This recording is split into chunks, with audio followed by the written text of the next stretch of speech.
하겠습니다. 오늘 말씀의 제목은 큰 잔치를 베풀고입니다. 한번 읽어볼까요? 큰 잔치를 베풀고. 누가복음 14장에 예수님께서 바리새인의 집에 들어가셔서 음식을 먹으셨습니다. 예수님께서 바리새인의 집에 들어가니까 사람들이 주목하고 살폈습니다. 그때 몸이 부은 병, 수정병이라고 하는데 수정병 든 사람이 예수님 앞에 보인 거예요. 그래서 율법 교사들과 바리새인들에게 이렇게 환자가 있을 때 안식일에 병을 고치는 것이 옳습니까? 옳지 않습니까? 이렇게 질문을 한 것입니다. 14장 앞부분입니다. 그러니까 그들이 대답을 하지 못하자 예수님께서 그 사람을 데려다가 고치시고 그가 갈 곳으로 보냈습니다. 안식일에 일하지 말라고 분명히 말씀했고 사람들이 눈여겨보고 있는 그 상황을 알매도 불구하고 예수님은 의도적으로 이 병자를 고쳐주셨습니다. 그 잔치 자리에 어떤 사람을 보니까 좋은 자리, 경복교회의 좋은 자리는 어딜까요? 우리 이분들이 좋은 자리, 여기도 좀 약해요. 이 자리가 제일 좋아요. 사실은 이 자리가 제일 좋은데 저쪽에 가시는 분들이 계셔서 이 자리, 그러니까 상석을 원하고 있는 거예요. 잔치에 상석을 요구하는 사람의 모습을 보고 예수님께서 말씀하세요. 너희들이 꼭 좋은 자리보다 오히려 후미진 곳, 불편한 곳에서 잔치에 참여해라. 이제 그렇게 말씀을 하셨습니다. 그 말씀을 한 다음에 오늘 읽진 않았지만 14장 13절 말씀 보면 잔치를 베풀거든 차라리 가난한 자들과 몸 불편한 자들과 저는 자들과 맹인들을 청하라. 그리하면 그들이 갚을 것이 없으므로 내게 복이 될 것이다. 갚을 것이 없는, 값 없는 사람들, 돈 없는 사람들에게 호의를 베풀면 의인들의 부활 시에 내가 갚음을 받겠다. 겸손히 사람을 섬기고 배려하고 돕는 사람들이 주님의 부활의 때에 큰 기쁨과 복을 받을 것이다. 그 말씀을 들었던 그 바리새인의 한 동료라고 볼 수가 있겠습니다. 15장 그 말씀에 먹는 사람 중에 하나가 그 말을 듣고 하나님의 나라에서 떡을 먹는 것이 복됩니다라고 그렇게 말씀을 하셨어요. 아무런 대가를 치를 수 없는 그 사람들을 환대하고 하면 부활의 때에 그들에게 큰 복을 줄 것이다. 그렇게 말하니까 하나님의 나라에서 떡을 먹는 자는 복되다 할 때 예수님께서 큰 잔치 비유로 말씀하신 것입니다. 큰 잔치를 베풀어 주셨다는 거예요. 큰 파티, 그 파티의 주인공으로 우리를 불러주셨다는 거예요. 주로 저녁에 큰 만찬이 베풀어졌는데 요한복음 19장에 보면 어린 양의 혼인 잔치에 청함을 받은 자는 복이 있다라고 말씀하셨고 마태복음 22장에 천국을 혼인 잔치를 베푼 어떤 임금과 같다라고 그렇게 비유로 말씀하세요. 그러니까 여기서 하나님의 나라의 큰 기쁨의 구원의 잔치를 하나님께서 준비하셔서 그 잔치에 초대한 것입니다. 그러니까 이 잔치의 주인은 하나님이시고 먼저 잔치를 위하여 초대장을 보낸 사람들은 선지자들이겠지요. 그리고 그 후에 또다시 이 종을 보내는데 그 종은 예수님을 상징한다고 볼 수가 있겠습니다. 외국에서 제가 한국에 와서 제 나이가 부모님도 살펴야 되고 자녀들을 출가할 그 나이입니다. 또 경복교회 목사로 노회나 여러 경조사가 많더라고요. 경조사가 많아요. 저희 교회 다니는 친구들 카톡방에 있는데 자녀가 결혼을 한다는 것입니다. 이 친구가 제가 초등학교 4학년 때부터 알았으니까 가야 되겠다 하고 이제 마음을 먹고 있었는데 저는 그냥 보고만 있었어요. 그리고 내일 잔치가 있다면 오늘쯤에 또 계속 온다는 소리가 들려서 제가 좋아요라는 이모티콘을 제가 표시하니까 그 친구로부터 전화가 왔습니다. 한 목사 올 거예요? 여자친구예요. 아유, 가야지. 우리가 4학년 때부터 만났는데서 너무 기뻐하는 거예요. 제가 결혼식에 갔습니다. 갔더니 이게 호텔 같은 결혼식을 하는 거예요. 저는 모르고 아내랑 같이 갔는데 축의금을 냈는데 제가 중간에 한 번 더 냈어요. 내 평생에 축의금 2번 내긴 처음이네요. 저는 몰랐어요. 그냥 뭐 적어도 제가 먹을 값은 내가지고 가야 되겠는데 생각보다 이게 너무 고급스러운 연회장이었어요. 어떻든 혼주는 그냥 초대된 것이 아니라 테이블당 사람들을 다 세팅한 것입니다. 그러니까 이 혼주는 몇 명이 올지, 음식은 어떻게 준비해야 할지 이걸 다 준비하기 때문에 굉장히 신경이 많이 쓰이는 것이 결혼식 잔치겠죠. 이거보다 더 큰 잔치가 벌어졌음을 상상하면 오늘 16절에 보면 어떤 사람이 큰 잔치를 베풀었어요. 그리고 많은 사람들에게 초대장을 보냈고 그 사람들은 오겠다라고 하는 확답을 받은 상태입니다. 그리고 17절에 이 모든 잔치가 준비되고 완료되었음을 알리기 위해서 다시 종들을 불러서 그 초대한 사람들에게 알리는 것이 당시의 관습이었습니다. 보통 잔치가 아니라 큰 잔치입니다. 굉장히 상류 잔치겠지요. 그들은 이미 오겠다라고 응답한 사람인데 오늘 18절의 말씀 보니까 어떻습니까? 다 일치해서 거절하는 거예요, 잔치에. 첫 번째는 밭을 샀다는 이유로, 두 번째는 뭐죠? 소 5쌍. 몇 마리죠? 10마리를 산 거예요. 그게 굉장히 부자겠죠. 소 10마리면 부자 아닙니까? 여러분들은 별로 안 부자이신 것 같은데 소 10마리면 부자일 거예요. 근데 그 사람들은 한결같이 양해를 구하고 나는 못 가겠다라고 이야기합니다. 세 번째는 어떤 사람이죠? 장가들었다는 이유로. 우리가 알고 있듯이 장가든 사람은 1년 동안 병역의 의무를 면제해 주는 상황이었습니다. 그리고 고가의 돈이 들어가기 때문에 아마 그들은 신중을 기해서 결정했기 때문에 부동산 거래가 끝난 상황이고 이미 10마리의 소를 샀기 때문에 그걸 위한 특별한 시간이 그렇게 필요하지 않을 것입니다. 그리고 장가든 사람이 제일 한가하고 여유가 있을 그 상황인데도 불구하고 오히려 장가든 그 사람은 양해해 달라는 말도 없이 어떻게 합니까? 나는 가지 못하겠다라고 하는 것입니다. 이 소식이 주인에게 전달되니까 주인이 어떻게 합니까? 노했다라고 말합니다. 노했다. 경로했다는 거예요. 이 노했다라고 하는 말의 원어는 예를 들면 10,000달란트 받은 사람을 탕감받은 사람이 100데나리온인가요? 그 100데나리온 탕감받은 사람 100데나리온을 갚지 못한 사람에게 대하여 멱살을 잡고 감옥에 쳐넣은 것을 보고 주인이 화가 난 것을 보았을 때 경로한 것과 마찬가지입니다. 이 세 사람의 부류 충분히 큰 잔치에 참여할 수 있었음에도 불구하고 자신의 재산과 가정의 즐거움으로 인해서 하나님께서 베푸신 그 만찬의 자리를 가볍게 생각했다는 것입니다. 지금 예수님은 어디에 있나요? 바리새인의 집에 초대되었고 많은 사람이 예수님의 행태에 대하여 주목하고 있었습니다. 그 가운데에서 초대받은 사람이 정작 거절하고 그리고 다른 사람들을 초대해야 하는 그 상황이라고 한다면 여기서 말하는 유대인들, 바리새인들은 이미 하나님의 잔치, 하나님의 나라에 당연히 제일 좋은 자리에 앉을 것이라고, 반대로 이방인과 죄인들은 하나님의 나라의 잔치에 참여할 수 없겠다라고 생각했을 것이라고 봅니다.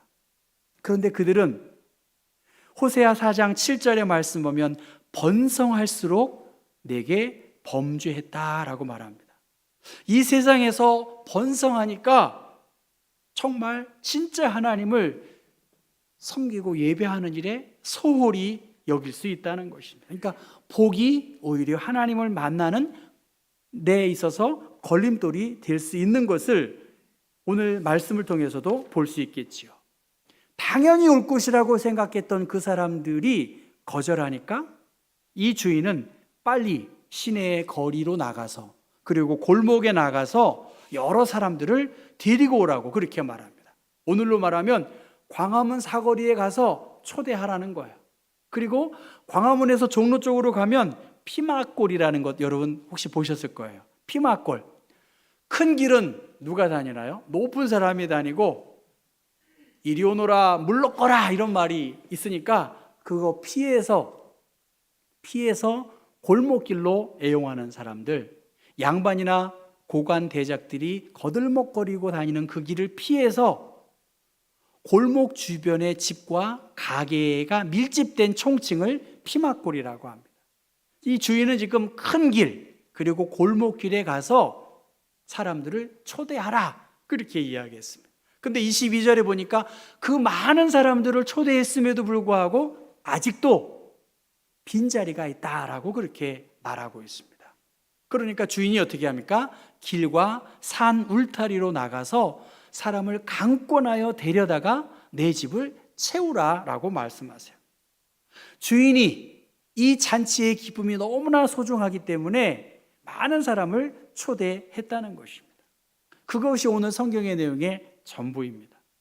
성경은 많은 잔치의 이야기가 나오고요, 많은 축제의 이야기가 나옵니다. 잔치에 빠질 수 없는 것이 포도주에 있고 웃음이고 기쁨이겠죠.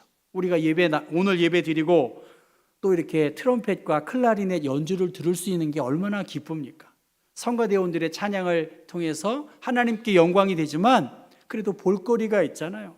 어린이들을 통해서 계속 하는 것은 저는 그래요. 어른들의 교육을 위해서 제가 병행하는 교육이라고 저는 지금 생각하고 하는 것입니다.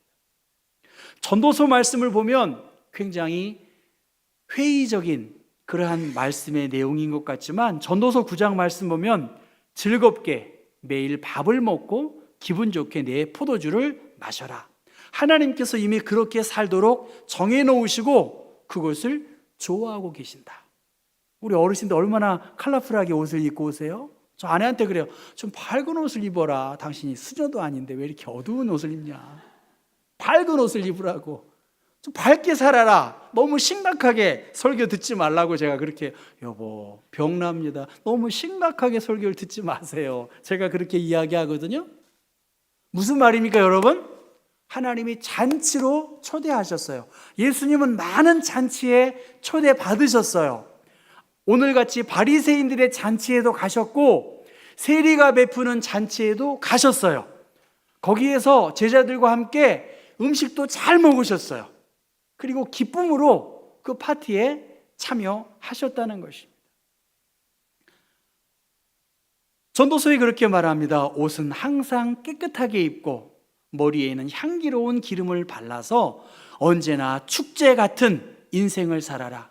짧은 인생을 살아가는 동안 사랑하는 아내와 함께 하루하루를 즐겁게 살아가라.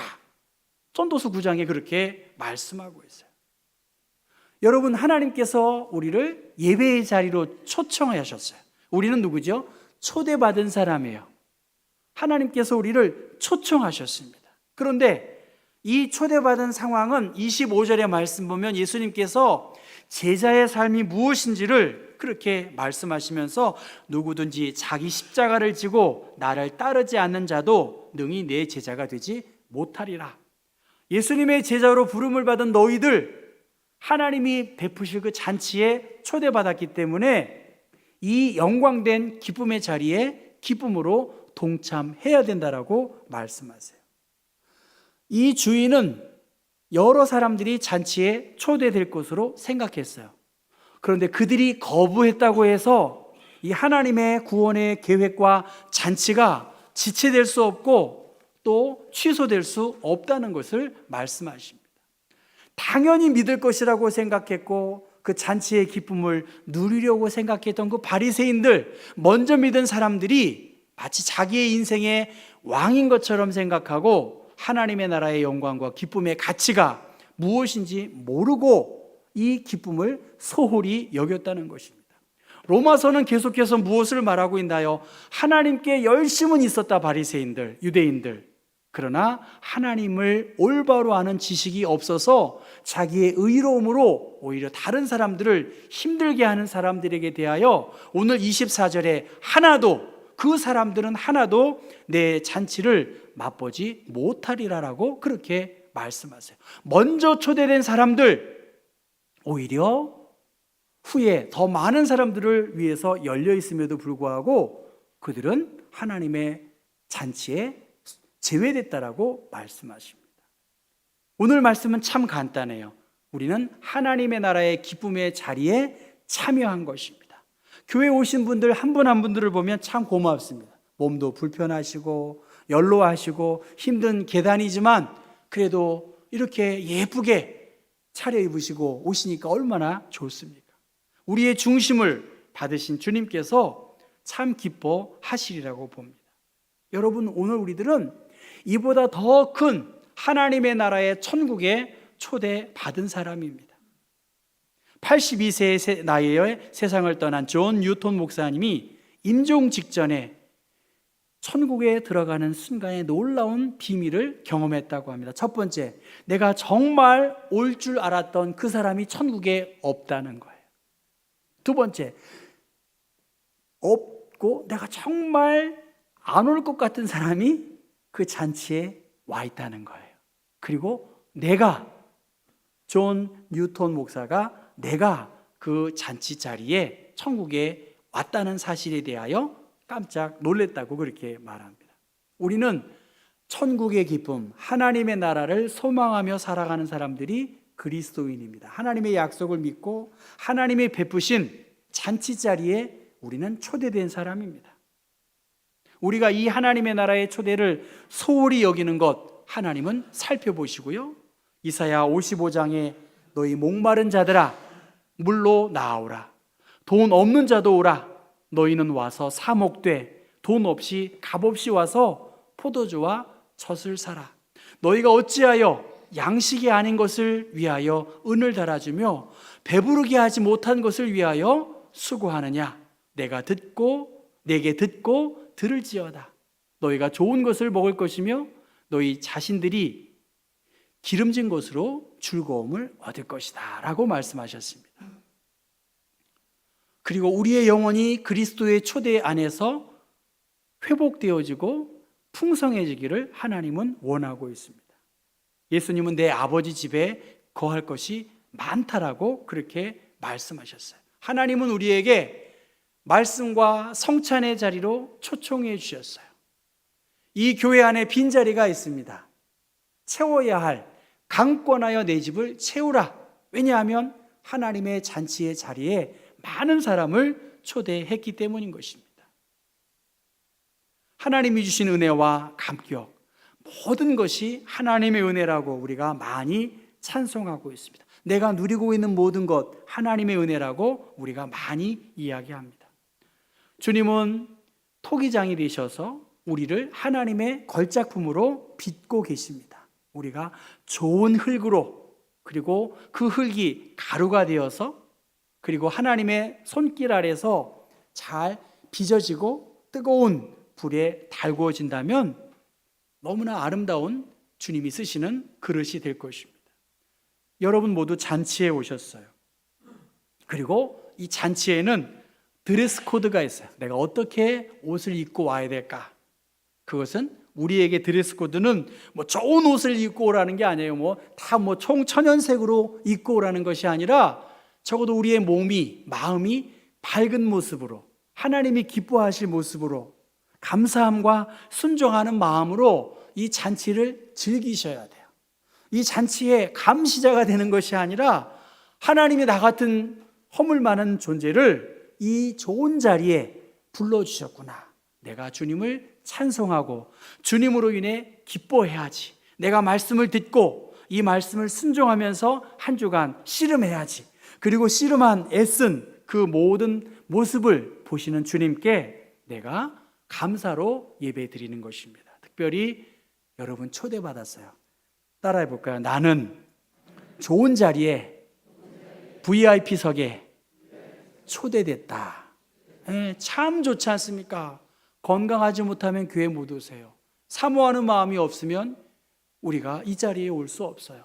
좋은 자리에 하나님이 우리를 초대해 주셨으니 주님이 베푸시는 잔치, 성도의 교제와 나눔을 통해서 내가 천국 백성의 주인된 자리로 초대하셨구나. 그리고 우리 또한 이 기쁨을 안다면 누군가를 이 잔치의 자리로 초대하실 수 있는 그러한 귀한 분들 되시기를 주님의 이름으로 부탁합니다.